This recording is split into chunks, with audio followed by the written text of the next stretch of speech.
عليكم ورحمة الله وبركاته. بسم الله الرحمن الرحيم. الحمد لله والصلاة والسلام على رسول الله وعلى آله وصحبه أجمعين.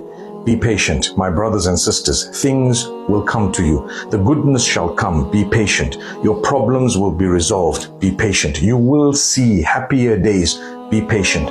You will see a reward for everything you've done. Be patient. Justice will be served. Be patient. It is a matter of time. Keep calling to Allah. Be patient. Let me tell you, get up for your prayer. Pray 5 times a day. Bear and endure. Remember, when you endure for the sake of Allah, it is a type of patience. And Allah says, إِنَّمَا يُوَفَّ الصَّابِرُونَ أَجْرَهُمْ بِغَيْرِ حِسَابٍ. Indeed, Allah will give back the reward for those who were patient without a limit. Unlimited reward. بِغَيْرِ حِسَابٍ. No limit, no account. Allah says He knows the type of patience you went through. You suffered a loss. Be patient. You lost a loved one. Be patient. You went through divorce. Be patient. You're going through turmoil and turbulence. Be patient. At the same time, connect with Allah.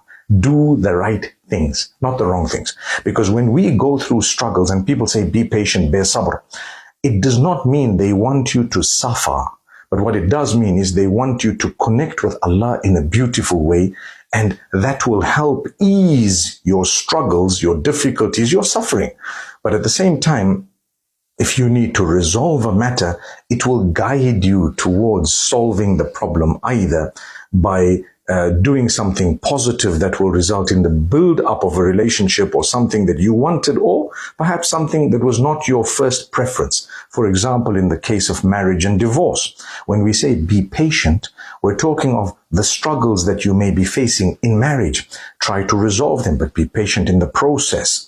And if you cannot resolve them, you may want to involve respectable people at a certain point, because the first point of call is for you to try and resolve it between the two of you without telling anyone.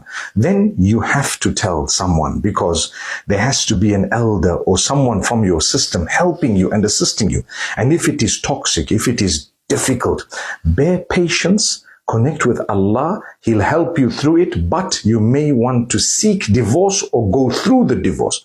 You may want to give a divorce or seek a divorce or get a nullification, etc., depending on who you are and what you're going through. So when we say bear patience, in no ways are we telling you to continue living in a toxic situation that is destroying you, your mental health, your physical health, that is breaking you to pieces. That is not what we are saying. But here, we're talking about connecting with Allah and thanking Allah and looking at the positives out of the negative while you are getting out of the situation.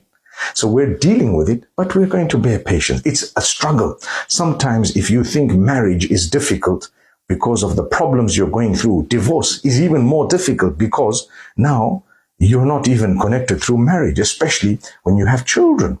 So if you're going through a crisis, bear patience. People will say things, bear patience.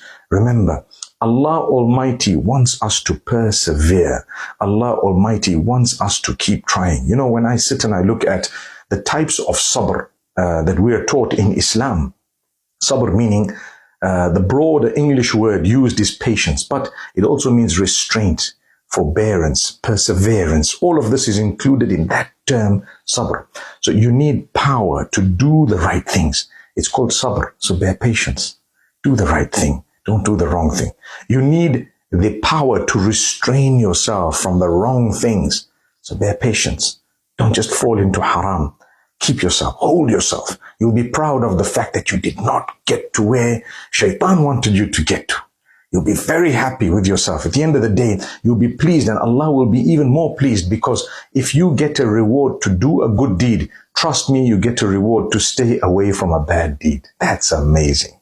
That's amazing. So we need to bear patience in that regard as well. Then the last type of patience is when you bear patience upon the decree of Allah. I lost a job.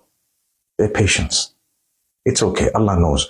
But I'm going to keep trying. I'm not going to become despondent. I'm not going to become depressed. I'm going to protect myself to the best of my ability. And I tell you, your connection with Allah will help cushion that situation, and it will ease it for you, and you will begin to see a better picture. You draw to the prayer mat and you cry to Allah, and you increase your time in prostration, and you weep to your Maker, and you get up and you know He's heard you, because He hears every caller who calls out to Him, and He knows and He gives, and He just waits for the right time. When you've asked for something, the right time, the right thing, the right place, He will give it to you by the will of Allah. And if He knows it's bad for you, because as human beings, generally, we ask for things that are sometimes not good for us at all. Allah knows this person or this thing that you want or the situation you want to get into is terrible for you. You will cry tears of blood. Allah says, our mercy, we won't give it to you because we know better than you. Therefore, surrender to that decree of Allah. You won't have in this world what you want, my brothers, my sisters. So bear patience. You won't be able to get into every situation you want. You can't have the job that you desire. Not always. You can't have the things that you desire. You can't even have a situation, not even a spouse that you desire, perhaps. Because it happens. Sometimes Allah Almighty knows what's better for us, because He knows what